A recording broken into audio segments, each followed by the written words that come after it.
Here we go. Critter. Oh, hi, honey. Come on. Do I look like a little creep? Hello. Timber's like, you're beautiful, Mama. I love the glasses. This is her first time. So that's Timber the gray squirrel. It's her first time seeing the new glasses. This is my first time wearing it out for Critter mealtime, I think. Yes. Okay.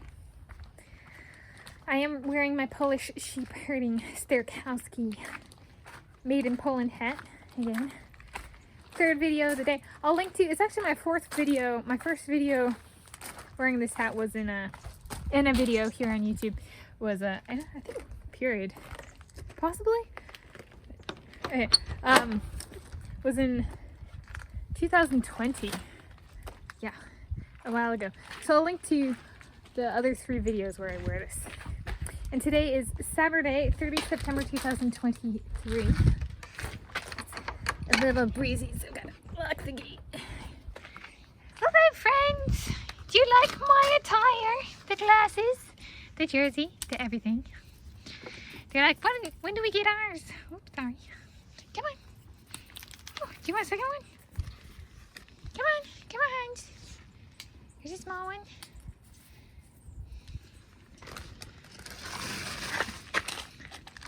Come on, darlings. Oh, one of them hurt their hand. Is that you? Hello, handsome. Hello, cuties. Yeah. Oh, people wanted an encore.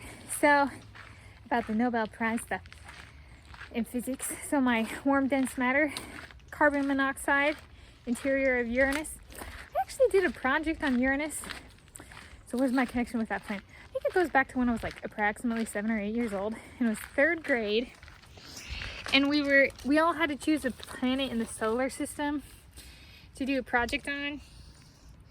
And somehow I got like last pick. And so I got Uranus. And I remember people kind of distorted the pronunciation to be Uranus. It rhymes with Tanis. It was meant to be. I pronounce my name slow. Wait, this is Critter mealtime dinner. I'm still adjusting to the new glasses, so it looks kind of weird. Yeah. So there's that. Let's see. My advisor for the project was Burkhard Melitzer, and his advisor. His doctoral advisor was, so PhD advisor, was, let's see if I can recall this. I did not prime myself, so this is pure memory operating right here. David Sepperly, who, I did meet him. I went to a quantum Monte Carlo, which is a computational, like, for physical states of matter. We can do, like, different programs, and so I went to a workshop on quantum Monte Carlo. And I met David Sepperly there. And that was at the National Center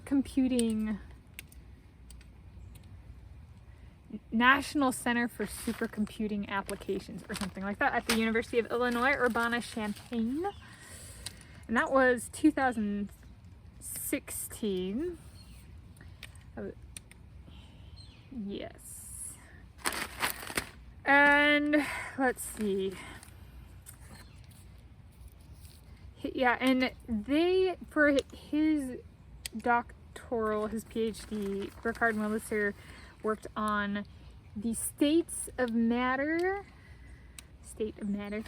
understanding the states, physical states of hydrogen, the structure of hydrogen at different temperatures and pressures, which is like really kind of like foundational physics.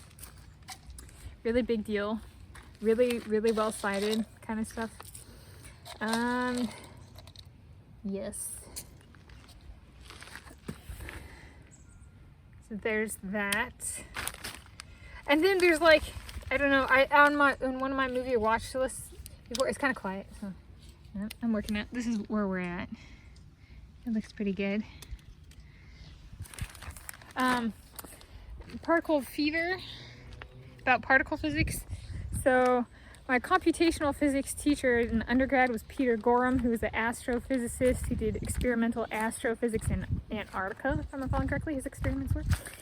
And then I worked for Sven Fazen, who worked on dark experiments on dark matter, including the Large Hadron Collider. I think he worked on the CCD, a type of detector for the Atlas experiment, if I'm recalling this correctly. But I was a grader for his, like, there's introductory physics that's broken into three. There's like kind of classical mechanics, electromagnetism, and introductory modern physics. And I was a grader for the introductory modern physics part, or the third segment of that. And so there's that. Oh, and then one of my advisors at UC Berkeley, Michael Manga, if I'm recalling correctly, as an undergrad, one of his advisors was the dad of the theoretical physicist in particle fever, the Arcmani or Arcani or something like that. So like so I'm at, like, if I'm recalling that correctly, that was at what, McGill University or something? I try to keep track of this stuff. So who are three Nobel laureates? Let's say I won the Nobel Prize in 2019 in physics or something, and they award it back-actingly, and there was a part of a cover-up because something in my life wasn't going well or something like that. Who are three Nobel laureates in physics that I like? Do I come in peace? I like Werner Heisenberg. I like Niels Bohr. And Pierre Curie, who I have a pet peeve when people say the Pierre Curie temperature was named after Marie Curie. It's a lie. She didn't work on magnetism. Pierre Curie did, and that really matters in geomagnetism. And when I quit UC Berkeley, I was working on stochastic models for predicting reversals of Earth's magnetic field. Okay, so for me, magnetic, the Curie temperature matters, and who it was named after matters, because he did some really fundamental and foundational work in magnetism. Pierre Curie did. And then, I also did, so my work on the molecular structure of carbon monoxide, if it's a liquid or a gas, warm dense matter. So warm dense matter, when matter gets really squished, so like liquid, gas, or solid, it gets really hot, it gets really warm and dense. And that is called, so if I were to win a Nobel Prize or won one and get awarded it later, my category for that research would be condensed matter physics. So essentially you can think of matter getting condensed. My category for the geomagnetism work, I think they have a magnetism category. Magnetism can operate independently of electricity, and when they work together, it's electromagnetism. Hey hon, come on. However, the conditions for magnetism to operate independent of like electronic properties of matter is not necessarily well studied or necessarily applicable to like everyday life. Kind of like my warm dense matter carbon monoxide stuff currently, but we'll watch it become the most cited paper of all time, because that's just how sometimes things work in physics. You just don't know, and then it goes poof. And then I also worked with a method called Laue microdiffraction, which I think the Laue equations the guy won the Nobel Prize for. And then there was the Bragg equation, which I used, which is like Lawrence Bragg the younger, and then Sir Bragg the dad, they won together, which was kind of cool. I think if I'm recalling that correctly. And Lawrence Bragg is the youngest Nobel laureate in physics. And I actually looked that up one time and I was like, oh, and he won with his dad. Was that right? Or there was research with his dad or something. I was like, it's almost like the Nobel Prizes come with like a shepherd thing. Like, I don't know. Like if they win more than one person to win a prize. Yeah, and so I was looking that was a bulk of what I did in California, was at University of California, Berkeley, was the mechanical behavior of materials under high temperatures and pressures in volcanic systems, but that had could be translatable to things like airplane engines that get really hot and operate at the engine itself and internal components at high pressure, even if the airplane itself is not, kind of thing.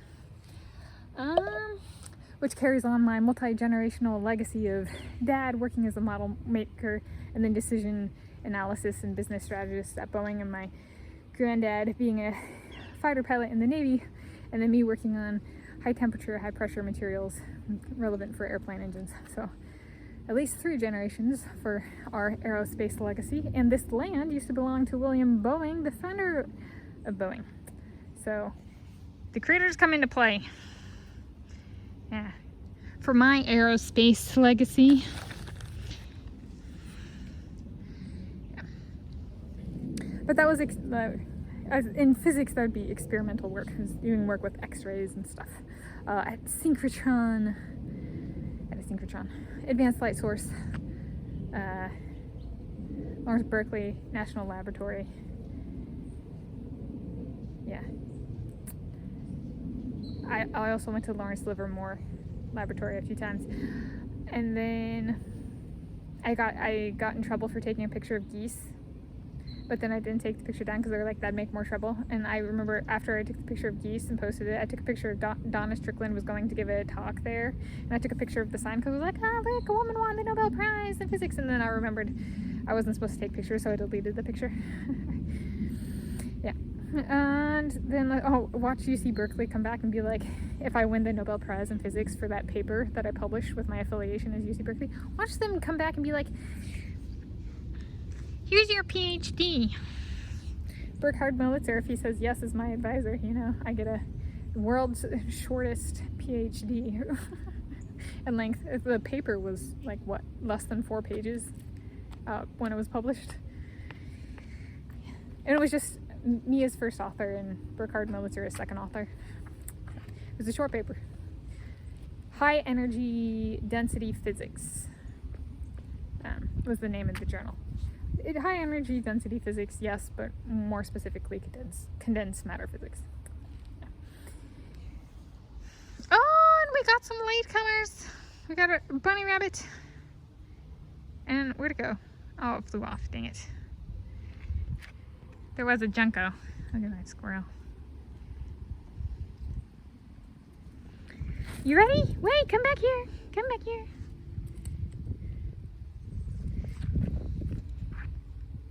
Happy critter mealtime with lots of talking, and links below in video description for other videos where I've worn this hat. My Sterkowski sheep herding hat that I bought and got in approximately 2018. Currently it's my only one. So there we go. Happy Saturday, 30 September 2023 as of filming this, and happy time and place of viewing whenever and wherever you are viewing this.